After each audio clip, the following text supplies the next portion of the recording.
எல்லாத்துக்குமே வணக்கங்க. இன்னைக்கு நம்ம சேனல்ல என்ன பத்தி பார்க்க போறோம்னு பார்த்தீங்கன்னா, நம்ம தூக்கி குப்பையில போடுற ஆரஞ்சு பழத்தோட தோல வச்சு எப்படி வீட்ட வந்து நறுமணமா மாத்தலான்னு பார்க்கலாம் வாங்க.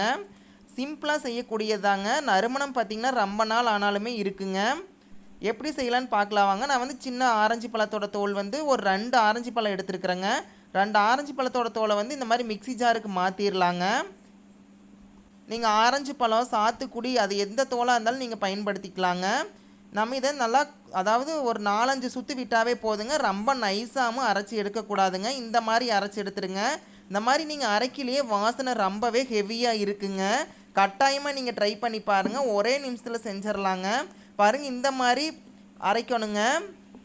ரொம்ப தூள் மாதிரி அரைக்கக்கூடாதுங்க. நம்மளோட சமையல் அறை, சாமி அறையெல்லாம் இருக்கும் பார்த்தீங்களா, அங்கே கூட வைக்கலாம். பூஜை அறையிலலாம் பார்த்தீங்கன்னா ரொம்பவே நறுமணமாக இருக்குங்க. இதில் கூடுதலாக என்ன பொருள் சேர்க்க போகிறோன்னு பார்த்தீங்கன்னா, ஒரு பிஞ்ச் அளவு மட்டும் லைட்டாக மட்டும் ஒரு 1/4 ஸ்பூன் அளவுக்கு சமையல் சோடா, அதாவது ஆப்ப சோடான்னு சொல்லுவாங்க பார்த்தீங்களா, அரிசி மாவுக்கெல்லாம் பயன்படுத்துவோம் பார்த்தீங்களா, அந்த சோடா தான் லைட்டாக நான் வந்து கலரி விட்டுருக்குறேங்க போட்டு. அதாவது சோடா உப்புன்னு சொல்லுவாங்க.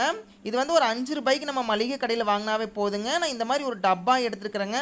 அதாவது குலோப் ஜாமுன் எல்லாம் வாங்குவோம் பார்த்தீங்களா, அதுக்கு இந்த மாதிரி சின்ன டப்பா தருவாங்க பார்த்தீங்களா, இந்த டப்பா வந்து எங்கிட்ட நிறைய இருந்துச்சுங்க. அதனால இந்த டப்பா ஒன்று எடுத்துட்டுங்க. இதில் போட்டுக்கலாங்க. நீங்கள் யூஸ் அண்ட் த்ரோ கப் இருக்கும் பார்த்தீங்களா, அதில் கூட நீங்கள் போட்டுக்கலாங்க. இல்லைனா தேங்காய் தொட்டி இருக்கும் பார்த்தீங்களா, அதில் கூட போட்டு மேலே ஒரு சீட் மாதிரி போட்டு அதில் ஒரு சின்ன சின்ன ஓட்டையை கூட போட்டு விட்டுறலாங்க. நான் வந்து நெருப்பில் காட்டி இந்த மாதிரி சின்ன சின்ன ஓட்டையை போட்டேங்க. இதை வந்து உங்களோட பீரோவில் கூட வைக்கலாங்க. ரொம்பவே நறுமணமாக இருக்குங்க. கட்டாயமாக நீங்கள் ட்ரை பண்ணி பாருங்கள்.